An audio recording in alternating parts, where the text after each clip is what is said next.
So there is a subreddit called I Read a Book and I Adored It, and it's been kind of one of my go-to subreddits recently because I found that as an adult I'm a lot more picky about my book choices than I was when I was younger. I think it might be a combination of the fact that I have to buy all of my own books now and the lack of free time I have that just makes me a lot more discerning. Like, if I read a bad book back then I just read a bad book. But if I read a bad book now, then I also wasted time and money on it. But in the last few months, I've been really trying to be more open and appreciate any stories that I do end up reading because even if it's not a great book, I still always learn something or feel some type of way about it, so it is still a worthwhile experience. Even so, I've always had kind of a little bit of trouble picking out books for a couple of reasons. So that subreddit has been really helpful, just introducing me to books that I would never have heard of otherwise. So, kind of in the spirit of that, I wanted to try something out and see if I can maybe start a discussion or help anyone else who might be watching pick out their next book. So, in the month of January, I read 5 books, and I'm going to discuss each one and my overall thoughts about it. Now, I'll clarify right off the bat that I'm not a professional writer or anything. I don't necessarily have credentials to critique literature, but I don't think you have to. Books are for everyone, and everyone is entitled to their own opinions. And if you're just a regular person who loves to read like me, maybe these might intrigue you enough to make one of these books your next pick. I'm going to talk about them in reverse chronological order, so starting with the most recent book and working back from there. So the first book that I'm going to talk about is Pandora by Susan Stokes-Chapman. This one was a complete blind pick. Actually, I was in a bookstore and I saw this on a shelf labeled historical fiction, and it caught my eye. Just based on the title, I thought it was going to be like a revisionist retelling of the myth of Pandora from her perspective, a la Circe or Ariadne. And since that is probably one of my favorite subgenres, I just got it, kind of sight unseen. It turned out to not be that. I'm going to read you the summary in a minute, and it'll actually be my first time reading the summary because here's just something weird about me. I actually really don't like reading book summaries, especially before I've read the book. I don't know, sometimes I feel like it spoils things or it just gives me preconceptions about the story that I'd rather not have. I'd rather just go in completely blank and form my own thoughts. This is one of the reasons why I still have trouble picking out books because I usually end up just going based on the title and the design of the book. I know you're not supposed to judge a book from its cover, but it's more than that, okay? I can usually just get a vibe from a book, and even though I can't really explain my process, it usually works. Sometimes I will let myself read the highlights from the critic reviews on the front or the back of the book. Like, that's kind of what fully won me over to start reading the Expanse series, because I watched like an episode and a half of the show and I just couldn't get into it. But then I read a little critique blurb by George R.R. Martin, of all people, on the cover where he says it's interplanetary adventure the way it ought to be written. And another one that said it's as close as you'll get to a Hollywood blockbuster in book form, and I was just sold on the series from there, and I ended up really enjoying it. Anyway, back to Pandora. So the summary goes, London, 1799. Dora Blake, an aspiring jewelry artist, lives with her odious uncle atop her late parents' once famed shop of antiquities. After a mysterious Greek vase is delivered, her uncle begins to act suspiciously, keeping the vase locked in the store's basement away from prying eyes, including Dora's. Intrigued by her uncle's peculiar behavior, Dora turns to young, ambitious antiquity scholar Edward Lawrence, who eagerly agrees to help. Edward believes the ancient vase is the key that will unlock his academic future. Dora sees it as a chance to establish her own name. But what Edward discovers about the vase has Dora questioning everything she has believed about her life, her family, and the world as she knows it. As Dora uncovers the truth, she comes to understand that some doors are locked and some mysteries are buried for a reason, while others are closer to the surface than they appear. So it's clearly not a story from the point of view of the mythological figure Pandora, although the myth does play a big part in the story. Now, it's mostly from the point of view of Pandora, or Dora Blake, the orphaned niece of her shifty uncle Hezekiah, who took over the antique shop her parents owned after they died when she was a child. She has ambitions of being a jewelry designer, but she's constantly under the thumb of her uncle, and she's kind of at his mercy to a certain extent. Meanwhile, her uncle has basically ruined the reputation of the shop her parents left behind by hawking forgeries and other cheap trinkets. One day, however, her uncle receives a very large item that he's super cagey about, and Dora eventually discovers that it's a pithos, which the book helpfully explains is basically a huge Grecian vase, something used for storing and transporting grain or whatever. Despite it being clearly extremely old, it's still in perfect condition, and upon its arrival, odd things begin to happen, most of which are tragic in nature. The other major player is Edward Lawrence, a bookbinder who seeks Dora out in his quest to gain admittance into the Society of Antiquarians, and he's got his own dark and mysterious past that we learn about along the way. As far as stories go, this was fine. I wouldn't say it blew me away or anything. It was kind of predictable, which in and of itself is not a bad thing, because even though I had a pretty good idea of where everything was going and what was going to happen, I did enjoy the author's way of getting there. Her writing style was really engaging. I liked how the point of view shifted every chapter or so, and we get the perspectives of Dora, Edward, and Dora's uncle Hezekiah, and that really helped flesh out all of those characters. Story-wise, Pandora really reminded me of a book I read a few months ago called The Essex Serpent by Sarah Perry. There's a lot of similarities, even down to having a female protagonist with a consonant ORA name. In The Essex Serpent, it's Cora. Here, it's Dora. I don't want to say that one is better than the other, because the writers had clearly different goals and priorities. It seems like Susan Stokes-Chapman just wanted to tell a simpler story, which is why Pandora feels a lot shorter than the Essex Serpent, even though they're about the same page length.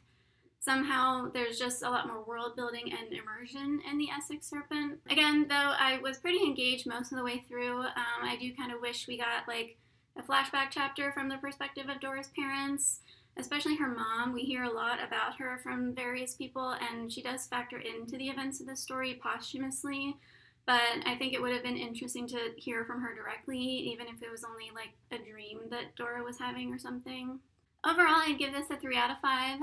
If you want to read a period piece that features a strong-willed British woman who's really interested in artifacts and has to overcome the abuses of a family member while mystical shenanigans may or may not be happening, I think I'd recommend The Essex Serpent instead, but if you've already read that, Pandora is a great next read. So I mentioned at the beginning of this that I feel like I can be too picky about books, and it's something I'm trying to work on, but since I can't just read the summary of a book to figure out whether I might like it or not, I've been opening myself up to other methods of recommendations like that subreddit.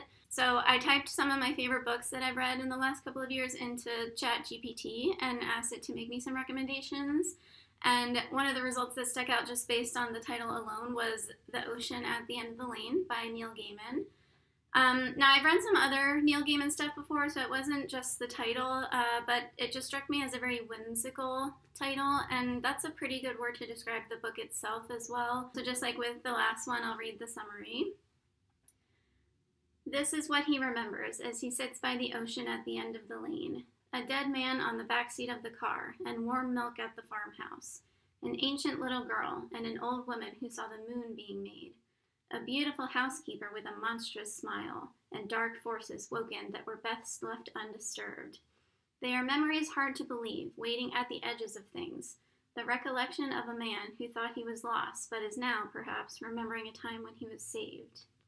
This one is pretty poetic as far as summaries go, and it is kind of spoilery, but in a way that's definitely vague enough to not really matter that much. I wish they were all like this, and then maybe I'd actually read these book summaries. To me, this is a book about childhood and imagination and repression, so it's both incredibly whimsical and unfathomably sad in equal measure.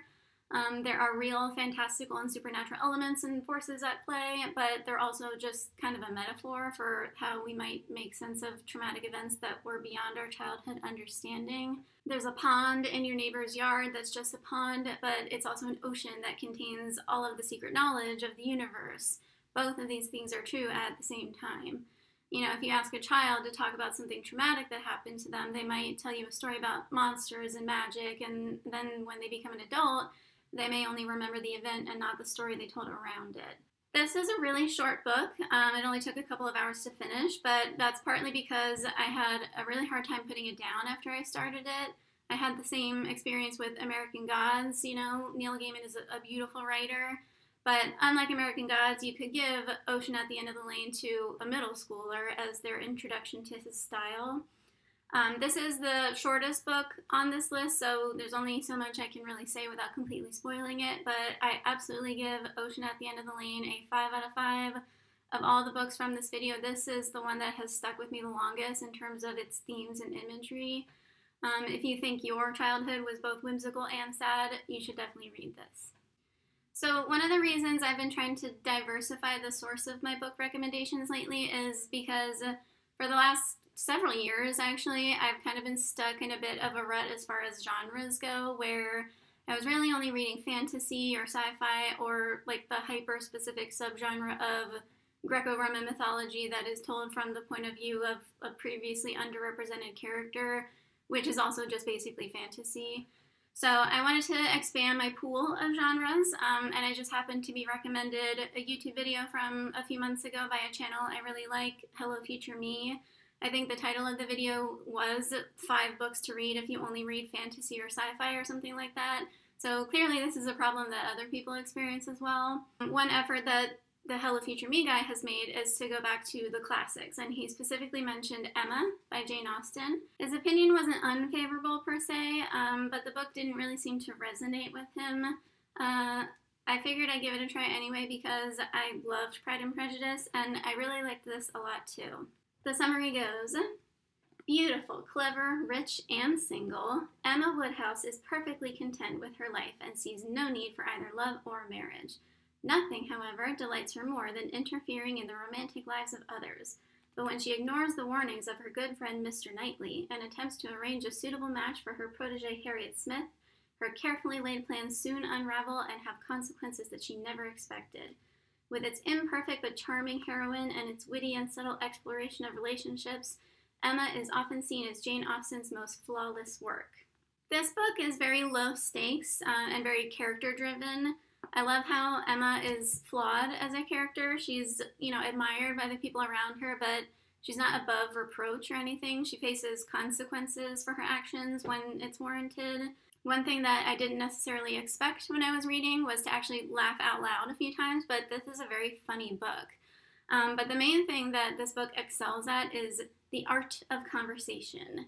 Whole pages are filled with nothing but characters conversing, which is something that I really don't think you see as much of in modern literature.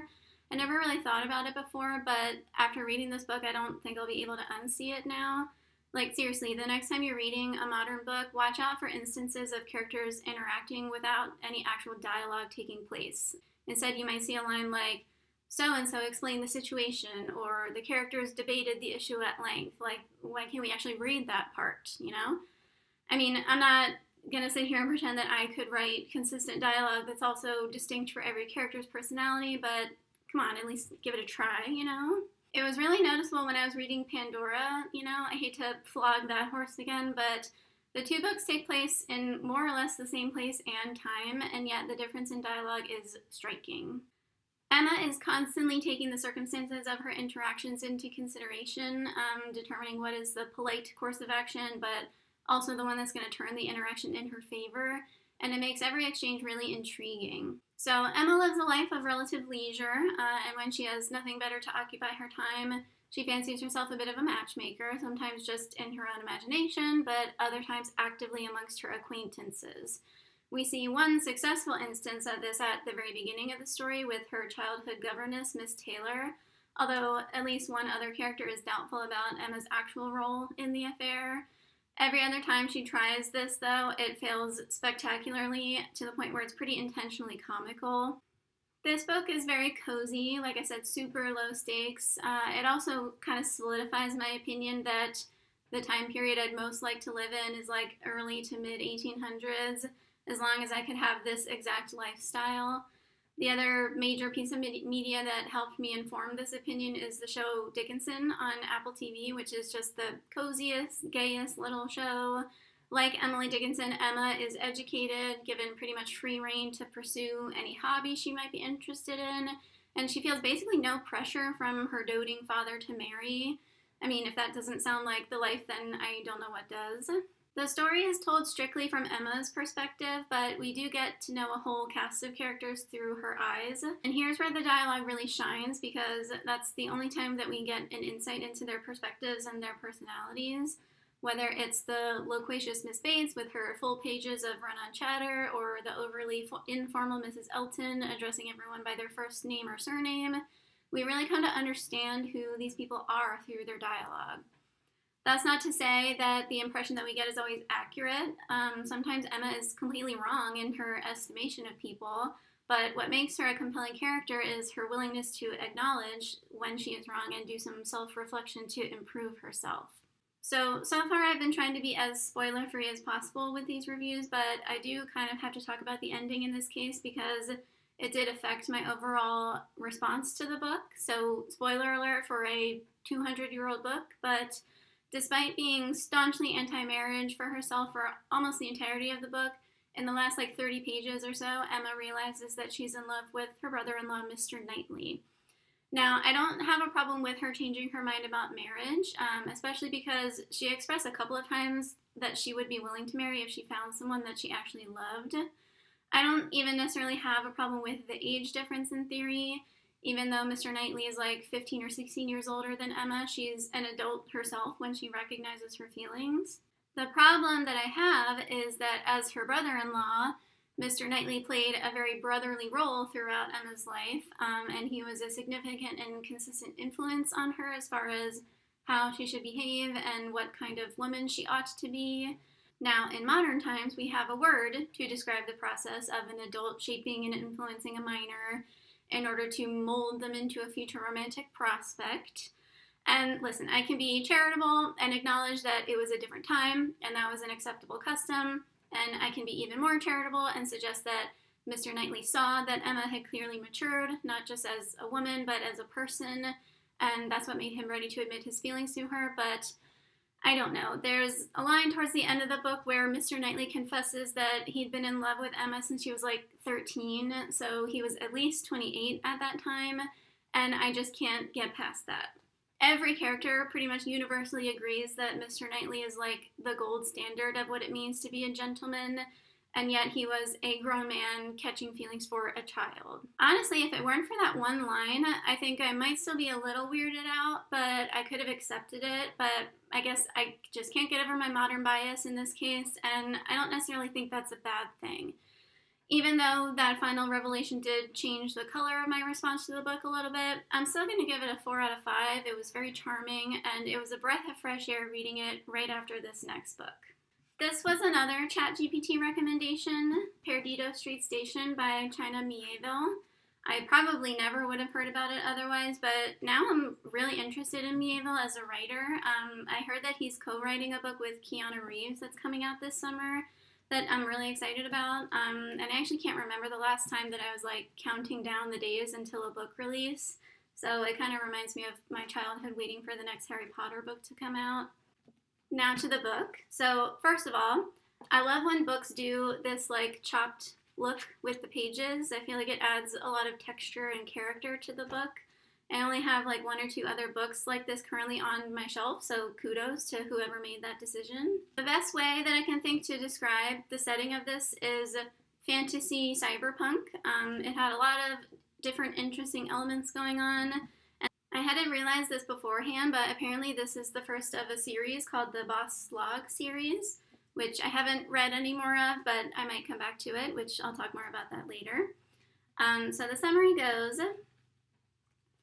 beneath the towering bleached ribs of a dead ancient beast lies New Crobuzon, a squalid city where humans, remaids, and arcane races live in perpetual fear of Parliament and its brutal militia. The air and rivers are thick with factory pollutants and the strange effluence of alchemy, and the ghettos contain a vast mix of workers, artists, spies, junkies, and whores. In New Crobuzon, the unsavory deal is stranger to none, not even to Isaac, a gifted and eccentric scientist with a penchant for crisis theory. Isaac has spent a lifetime quietly carrying out his unique research, but when a half-bird, half-human creature known as the Garuda comes to him from afar, Isaac is faced with challenges he has never encountered. Though the Garuda's request is scientifically daunting, Isaac is sparked by his own curiosity and an uncanny reverence for this curious stranger. While Isaac becomes more and more consumed with his experiments, one of his lab specimens demands special attention, a brilliantly colored caterpillar that feeds on nothing but a hallucinatory drug and grows larger and more voracious by the day. What finally emerges from the silken cocoon will permeate every fiber of New Crobuzon, and not even the ambassador of hell will challenge the malignant terror it invokes. Reminiscent of Charles Dickens, Franz Kafka, and Neil Stephenson, this magnificent novel, rife with scientific splendor, magical intrigue, and wonderfully realized characters, offers an eerie, voluptuously crafted world that will plumb the depths of every reader's imagination. So I have to say that the world building that Mieville injects into this story is really incredible. I was left with a ton of questions, but in a good way. Like, I just wanted to know more about the world that he created. Other places are mentioned in the story, but the story itself takes place in New Crobuzon, and it kind of made me think of Cyberpunk 2077, speaking of Keanu Reeves, where you can scrape out a living for yourself elsewhere, but if you really want to make it, you have to come to Night City with all the sordidness that implies. The setting is not of this earth. Even though there are humans, there are other sentient species as well, and there's other details like there being 2 moons and different words for the days of the week that suggest an alien planet. But the story itself isn't so much interested in the history of the world as much as the city of New Crobuzon itself. The main character is Isaac Dan der Gremnebulin, and I'm just going to apologize right now for my pronunciation throughout these reviews. These are just my own personal interpretations of these characters' names. We do get POV chapters from a bunch of other characters, but Isaac is definitely at the center of everything. He's an erstwhile professor turned scientist for hire, and he's described at least once as a criminal scientist. Isaac's area of expertise is unified field theory, which from my understanding means he doesn't have one particular specialty. It's more like he's trying to discover how different types of magic and science can work together. Yes, I said magic and science. Those are both accepted and well-developed fields in the story, and various species have their own specific techniques. And I honestly can't think of any other work that combines magic and science to the extent that Mieville does. It was actually a little overwhelming at times because I did find myself needing to Google things sometimes just to know exactly what was going on. There's a lot of mythology and lore that's also just kind of built into the setting. So if words like Kepri, Vodunoi, and Undine mean nothing to you, I think you can still read this and be able to follow along, but there's a lot of nuance that you are going to miss out on. I'm pretty good with mythology, so I didn't struggle too much with that, but when it came to all the more sciencey mumbo-jumbo, that's when I was kind of just reading without understanding until I looked it up. I was never quite sure whether what was being discussed was real, or maybe like theoretical science, or just straight up magic science, like thaumaturgy or crisis energy. Again, I probably didn't have to do extra research or anything, but since it almost always turned out to be magic science, it was actually interesting to learn about. I had a similar issue when I was reading The Three-Body Problem, except then I didn't even bother to try to look things up because that kind of science is just so beyond my scope that there was no way I was going to be able to make myself understand. So Isaac is contacted by a Garuda named Yagarek, and I just want to shout out Digimon real quick for introducing me to the idea of Garudas at an early age.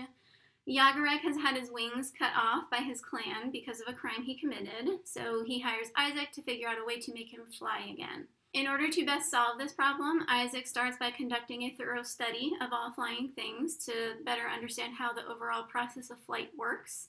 So he sends word out into the community looking for specimens of any and all flying type thing, including things that don't fly yet but will eventually, like caterpillars. Isaac specifically enlists the criminal market to obtain some of the rare specimens, and it is one such illicitly procured specimen that sets off the events of the story. The introduction of the specimen and how it came to be in Isaac's possession is a really intense chapter filled with a lot of mysterious dread that really sets the tone for what's to come. So he gets the specimen, which is an egg that hatches into a weird rainbow-colored caterpillar that he's never seen before. So he goes about his research and waits for this thing to pupate, but it never does. And it also doesn't eat anything that Isaac tries to give it. And eventually he finishes with the specimen study portion of his research, and he gets rid of everything except the caterpillar because he's still intrigued by it. He thinks it'll die soon, but by happenstance he discovers that it eats a substance called dream shit, a drug that he obtained from, unsurprisingly, an unsavory source. The person that he gets it from slips him some of the drug too, unbeknownst to him. So we do get a pretty vivid and evocative description of how the drug works. It's basically a hallucinogen that allows you to experience the dream states of other people. The way it's described throughout the book, the mind is essentially always emitting psychic waves that are stronger during times of heightened emotions and during dreams and nightmares. So you can only imagine what kind of creature would consume such a substance as its main diet. So Isaac feeds the caterpillar the drug, and it keeps getting bigger and bigger until it finally pupates. And Isaac isn't present when it hatches, but we do get a detailed description of it. And here's where the story veers pretty sharply from fantasy cyberpunk into sci-fi horror territory. What emerges from the chrysalis is called a slake moth. And before I continue, I have to go off on a weird random tangent for a moment. So in recent years, I have consumed 3 very different pieces of media that revolve heavily around moths. There's this book, another book called Austerlitz, and the video game Hollow Knight. And all 3 of them have the most random but oddly specific thing in common, and that is the word salubrious. Technically in Hollow Knight it's salubra, but it's close enough. I swear I have never seen that word anywhere else because I had to look it up the first time I saw it, and it basically means healthy or relating to good health. But if I had a nickel for every time I've seen the word salubrious in moth-related media, I'd only have 3 nickels, but it's weird that it happened 3 times. Like, is that a popular word in moth terminology? If anyone out there in the moth community has any insight, please let me know because I need answers. Anyway, so slake moths. The way I pictured it in my mind's eye based on the description was basically the xenomorph from Alien with big fly-like eyes and, like, you know how some bugs have, like, a little thing that unrolls out of their faces to get nectar or whatever? I don't know what those things are called, but one of those, except it's actually just a full-on tongue and huge bat wings. So picture something like that. It turns out Isaac's specimen was only one of 5, and after it hatches, it finds its siblings and helps them escape government-sanctioned captivity. I won't spoil what exactly the slake moths do because it is truly a horrifying scene when you find out, but suffice it to say they are an imminent threat to the population of New Crobuzon. So Isaac and his ragtag group of miscreants and vagabonds have to work together to stop the slake moth menace. And there's a lot of subplots related to the corrupt government and the seedy underbelly of New Crobuzon, and they kind of weave in and out of the main story. I already mentioned that the world building is one of the greatest strengths of the book, but Mieville's writing is also just some of the most vivid and evocative that I've ever read. I do think that horror can be kind of difficult to write sometimes because it's such a visceral genre. You know, if your audience can't successfully visualize something, then it really loses its impact, and you have to be a really skilled writer to write in a way that's descriptive but not repetitive or worse, cringy. In my humble opinion, I think Stephen King kind of walks that line between creepy and cringy. And again, I'm not going to pretend like I could do better, but that's just been my personal takeaway. But Mieville does it pretty flawlessly. Now, I will say that this book is very gruesome. I don't even necessarily mean in terms of violence, although there is a decent amount of that. But the book is hyper scatological in nature, and I really had to force myself to get through certain passages. I didn't even know that many synonyms for filth and excrement existed, but Mieville used all of them. I imagine it's meant to really emphasize the corruption and decay of New Crobuzon, but if you have a weak stomach for that kind of thing, this book might be a real challenge. This was definitely one of the weirder and more ambitious books I've ever read.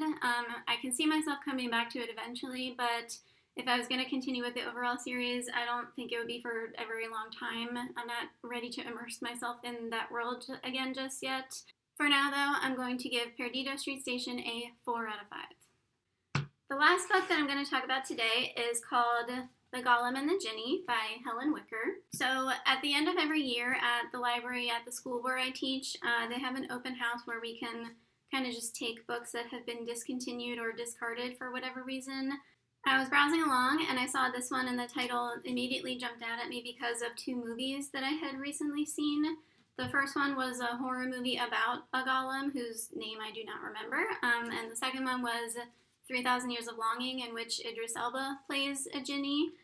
So to see both of those figures featured together was kind of too much of a coincidence to pass up, so I kind of just took this book not really knowing what to expect. And I was pleasantly surprised, actually. This was a real hidden gem among the discard pile, and it's actually kind of sad that it won't be available at the library anymore. So the summary reads, Helen Wicker's dazzling debut novel tells the story of two supernatural creatures who appear mysteriously in 1899 New York. Chava is a golem, a creature made of clay, brought to life by a strange man who dabbles in dark Kabbalistic magic. When her master dies at sea on the voyage from Poland, she is unmoored and adrift as the ship arrives in New York Harbor. Ahmad is a Jinni, a being of fire, born in the ancient Syrian desert. Trapped in an old copper flask by a Bedouin wizard centuries ago, he is released accidentally by a tinsmith in a lower Manhattan shop. Struggling to make their way in this strange new place, the Golem and the Jinni try to fit in with their neighbors while masking their true natures. Surrounding them is a community of immigrants, the coffee house owner Mariam Fadul, a pillar of wisdom and support for her Syrian neighbors, the solitary ice cream maker Salah, a damaged man cursed by tragedy, the kind and caring Rabbi Meyer and his beleaguered nephew Michael, whose sheltering house receives newly arrived Jewish men, the adventurous young socialite Sophia Winston, and the enigmatic Joseph Schall, a dangerous man driven by ferocious ambition and esoteric wisdom. Meeting by chance, the two creatures become unlikely friends, whose tenuous attachment challenges their opposing natures until the night a terrifying incident drives them back into their separate worlds. But a powerful menace will soon bring the Golem and the Jinni together again, threatening their existence and forcing them to make a fateful choice. Marvelous and compulsively readable, The Golem and the Jinni weave strands of folk mythology, historical fiction, and magical fable into a wondrously inventive and unforgettable tale. So we start out in Danzig, which is now known as Gdansk in Poland, with this incel. That's really the only word I can think to describe him. He can't find a real woman to marry him, so he goes to the neighborhood occultist in the hopes that he can build him a golem for a wife instead. Now, if you're unfamiliar with golems, they're figures from Hebrew mythology that most commonly act as servants or protectors to masters they've been bound to. They're made from hunks of clay or mud and formed into human shape. They're not usually very sentient beyond what's required of them to fulfill their purpose, but this guy, Yehuda Shalman, is something of a prodigy, and he also has no qualms about using darker methods for realizing his creations. So he creates what is perhaps the most sophisticated golem ever. It can pass for a human woman in pretty much every way that matters. So the guy, Otto, packs her up in a box and puts her on a ship, and they set sail for the New World. Now, Yehuda had told him not to wake her up until they arrive in New York, but he gets impatient on the ship, and he wakes her up anyway and binds her to him. Before he can do anything else, though, he gets sick and dies, and they throw his body overboard. No great loss there. The problem is that now the golem has no master. She's rudderless, and whereas before she could only sense his will, now all of a sudden she can sense the wills and desires of everyone around her, and it's understandably overwhelming. She still has her own free will, but it's a constant struggle for her to resist the urge to bend to the wills of others. Luckily, she's recognized for what she is pretty early on by a kindly old rabbi who takes her in and helps her assimilate. Meanwhile, across town in Little Syria, this guy named Arbili owns a metalworks shop, and one day a woman brings in an old flask covered in these patterned symbols for repair, and the second he sets a hot iron to one of the symbols, out bursts a Jinni who has been freed for the first time in like 1,000 years.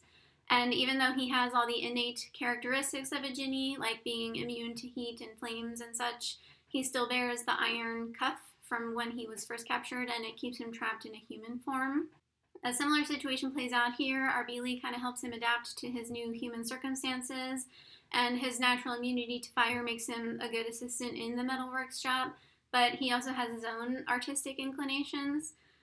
He takes on the name Ahmad, and every so often we'll get a flashback chapter that details the Jinni's life leading up to his capture, and his destiny is tied to the golem, who the rabbi names Chava, in surprising ways. A little over half the book is this fish out of water type story. We have these two supernatural figures who are forced to repress their extraordinary natures and adjust to these new circumstances. And I wasn't expecting it to be as poignant as it was. I found myself really engaged in Chava's time working at a Jewish bakery and Ahmad's artistic journey. You know how people say they wish they could read a book about like just a normal year at Hogwarts, no Harry Potter shenanigans involved? and it's like, would that actually be interesting to read? But here it really works because even though the action is kept to a minimum until the climax, there's a lot of humanity to be explored in these two otherworldly characters. It's interesting how Chava and Ahmad really don't get along well at first. They find solace in each other's company, but they have trouble actually understanding each other. Ahmad is a Jinni. He's a mercurial being of fire that is used to going in and out of corporeal form and leading a semi-nomadic life, kind of just following his own whims. He's stuck as a human, though, so even though he still has all of those whims, he's much less able to act on them, and he feels restless and constricted. Chava, on the other hand, is of the earth. She's originally made out of clay. And she's also just a victim of her own creation. Her original master had laid out a series of characteristics that he wanted her imbued with, including like cautiousness and prudishness. So even if she wanted to change to be more reckless, she kind of like physically can't. I really liked what the book had to say about freedom and whether we are really free to choose who we are in this world given our circumstances. It works really well with the setting, you know, New York City in the 1920s, the land of the free. And Chava and Ahmad's experiences work really well as a metaphor for the immigrant experience, you know, like assimilation versus annihilation. One recurring example of this is with names and how they relate to identity. Chava's original master never gave her a name, but the rabbi does, and it's a reflection of her subservient nature that she basically just accepts it without question. The Jinni already has a name, but for some reason he never says it. Maybe that's like a side effect of him being stuck in human form. It's actually never clarified. But Arbili helps him pick out a human name, and even though he himself picks the name Ahmad, he never really feels like it's his, and he goes through periods where he kind of resents hearing it. We also get a pretty explicit example of this when a character arrives at Ellis Island and gives their name to the census worker, who basically goes, yeah, no, that's going to be too hard for people. Your name is this instead. Like almost complete identity erasure. One of the only things you have that's yours, and they take it from you. And it's such a common experience for immigrants. I also really liked the time spent with the Jewish and Syrian communities throughout the story. It gave them a really communal vibe, and it made the city seem much more alive. I recently learned that this is also the first in a series of at least 2 books, and I am definitely going to continue with this one. I do have a couple of other things on my list to get through first, but I'm really interested to see where the story goes from here. So I'm going to give The Golem and the Jinni a 5 out of 5, just a really touching and surprisingly profound read. And those are the 5 books that I read in January, and I have to say I had a lot of fun writing these reviews out. Whatever book you read next, I really recommend just taking some time to channel your inner high schooler and just write a little book report on it. I think it's a really worthwhile exercise. If you have read or end up reading any of the books that I mentioned, please let me know what you thought about them. I'd love to hear your own opinions about them. And if you have any book recommendations, please feel free to share those as well. Thanks for watching.